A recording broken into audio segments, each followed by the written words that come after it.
All right, welcome back. Let's finish up 5.6 so we can get on to the homework and big ideas. So we're on number 9, and it says find the inverse, then graph the function in the inverse. If we look back at what we just did a little while ago, find the inverse, then graph, it's exactly the same as 4, 5, and 6, except now we're dealing with more rational type things. So it's more like the stuff we've been dealing with this chapter. So let's get to it. All right, so let's flip the x's and y's. So this will become x equals y plus 2 to the third. All right, so what do we have to do to get y by itself? We have to take the third root. Okay, so y plus 2 equals the third root of x. And since it's an odd root, we're not going to put a plus or minus. So y equals the third root of x minus 2. Okay, then they want us to graph the function and the inverse. Okay, so graph the function and the inverse. So this would just be x to the third. Remember, x to the third looks like this, except it's moved to the left 2. So I'm going to go left 2, and then I'm just going to graph what x to the third would normally look like. So 1 there, 2 would go up 8, there, 2 would go down 8. There we go. And if I want to graph the inverse of this, I could try to graph this, or I could just, do some points here. So this is the point -2, 0. So 0, -2 will be part of it. This is the point -1, 1. And if I flip those, that's going to give me 1, -1. So 1, -1 is this point right here. And now I need to, 1, -1 goes over here, doesn't it? So this point goes over there. Now this here is the point -3, -1. And if I flipped that, that would give me -1, -3. So -1, -3. All right, cool. So the inverse must look like that. So that's just another way that you can use inverses to make graphing easier. All right, on to number 10. Let's just do another one.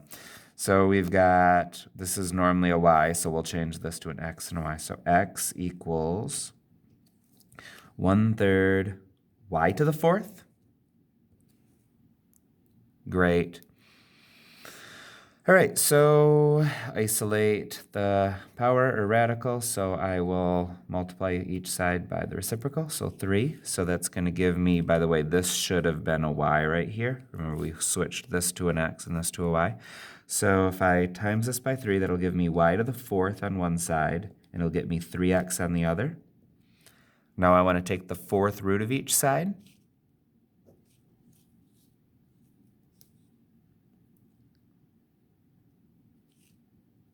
So that's going to give me y equals the 4th root of, so 3x to the 1/4, or 1/4. Or you could have written it as y equals the 4th root of 3x, because those are equivalent equations, so that's fine. All right, now graph the function and the inverse, okay?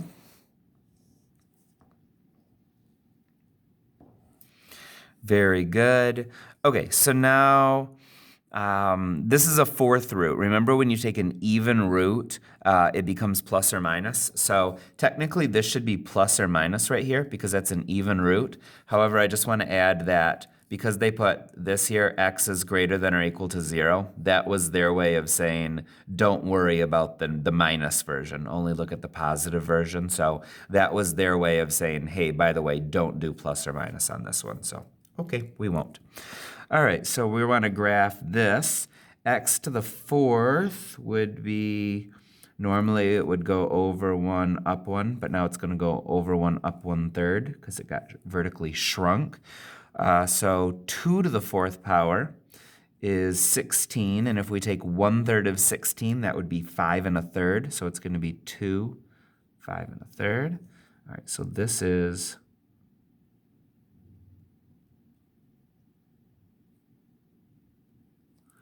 what the original function looks like if you graph it. And then now we can just flip-flop these 3 points, and then we'll have this one graphed. So this is 0, 0, so that'll stay there. This right here is the point 1, 1/3. So if we want to find the inverse of this point, it would become 1/3, 1. So this would be 1/3, 1. So this point goes to right here. And now this is the point 2, 5 1/3, 2, 5 1/3. So if we flip-flop that, that's going to be 5 1/3, 2. So 5 1/3, 2. There's the inverse. All right, so did I find the inverse? Yes. Did I graph the regular function? Yes. Did I graph the inverse? Yes. Okay, done with 9 and 10. All right, so what do they want? They just want us to graph the inverse and figure out whether the inverse is a function. Okay, so to be a function, it has to pass the vertical line test. So they want us to graph this thing, and then they want us to say whether it passes the vertical line test. So I'm going to find 3 points right now. So this is the point, that's the vertex, that's the point -1, 0. So that will go, the inverse of that will be at 0, -1. Let's see, this is the point 0, -1. So the inverse of that point would be -1, 0. And this right here is the point -2, -1. The inverse of that point would be -1, 2. So let's graph the inverse of this using those 3 points. So let's see. So we've got 0, -1 right here. We've got -1, 0 is right here. And we've got -1, -2. -1, -2 is right here. So the inverse of this looks like this. Graph the inverse. Okay, is the inverse a function? All right, so basically, does this new function pass the vertical line test? Nope, it hits twice on the vertical line. So we've graphed it, and it is not a function.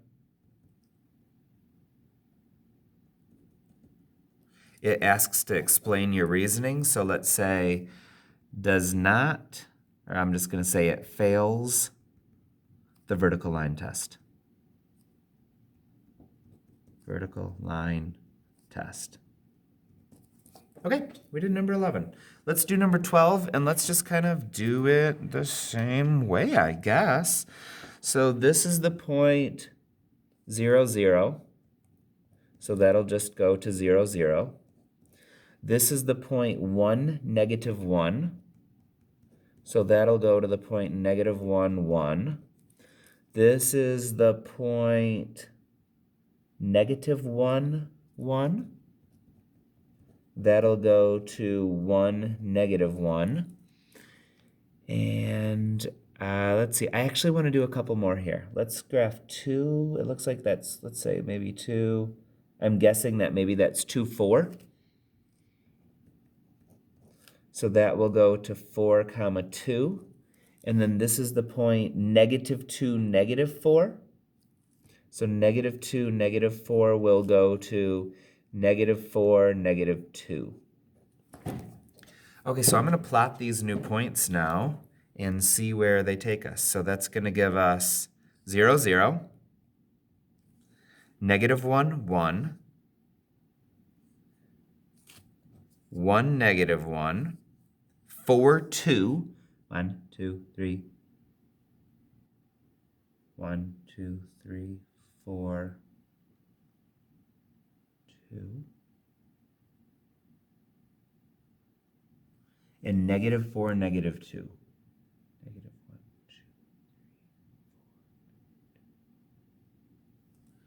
Okay, so what that gives us is something that looks like this. Oops.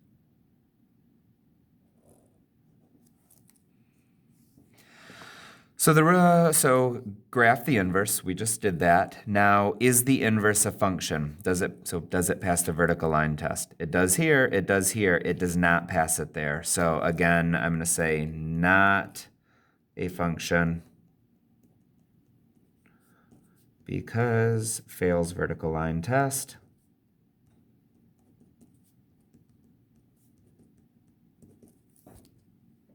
Yay. Okay, problem number 13 and 14. Determine whether these functions are inverses of each other. So if they're inverses of each other, I should be able to take the inverse of this one right here, and if it's an inverse, when I'm done, it should turn into this exactly. And if I was to take the inverse of this one, it should turn right back into that. It has to work both ways, okay? So what I'm gonna do is I'm just gonna start with this one here, and I am going to find the inverse of f of x. So let's see if we get this when we're done. Okay, so this is gonna be normally a y, so it's gonna be x equals 4y divided by 5 minus 1. Okay, so we're gonna resolve for y, so I'll add 1. That gives me 4/5 y equals x plus 1. And now I will times each side by 5/4.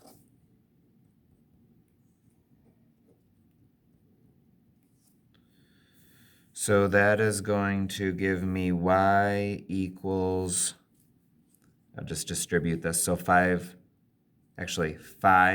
plus, yeah, so I'll distribute the top. So 5x plus 5 on the top, and then the bottom is just at 4. They're really close, but they're not. They're not inverses. So are they inverses? Nope. This was supposed to be exactly this, but it's really close, but not quite. Okay, so I'm not even going to do the inverse of this to see if it's there, because once one of them doesn't work, it's just not an inverse. So we're going to call that good. We have one more problem, and then you're off to doing homework. Okay, so let's find the inverse of this and see if it turns into this. So this is a y, so it's going to be x equals negative y minus 2 to the 5th. Okay, got to get y by itself, so I got to move this over here. So negative x equals y minus 2 to the 5th. All right, to get rid of that, I have to take the 5th root. So y minus 2 equals the 5th root of negative x. Now I'll add 2. So y equals,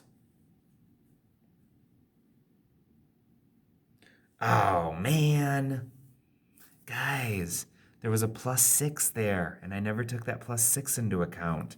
I'm sorry, but I have to start over. This stinks.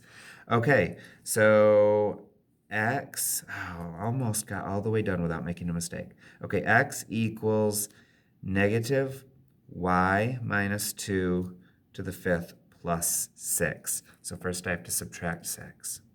Sorry about that, guys. X minus 6 equals negative y minus 2 to the 5th. Okay, so now I can change the sign of each side. So instead of x minus 6, this will be 6 minus x equals y minus 2 to the 5th. So now I'll take the 5th root of each side. And I'll get y minus 2. I just put this side over here, by the way, equals the 5th root of 6 minus x. So now I'll add 2. Y equals 6 minus x is this, the 5th root. The 5th root of 6 minus x is exactly the same thing as 6 minus x to the 1/5 plus 2. Okay, they look exactly the same. 6 minus x to the 1/5, and then there's a plus 2. So that worked. But for it to be an inverse, it has to work both ways. So unfortunately, the last thing we need to do is we need to write this one down, and we need to see if it will reverse and turn into that one. So Gotta do it one more time. So now I'm gonna take this one, x equals,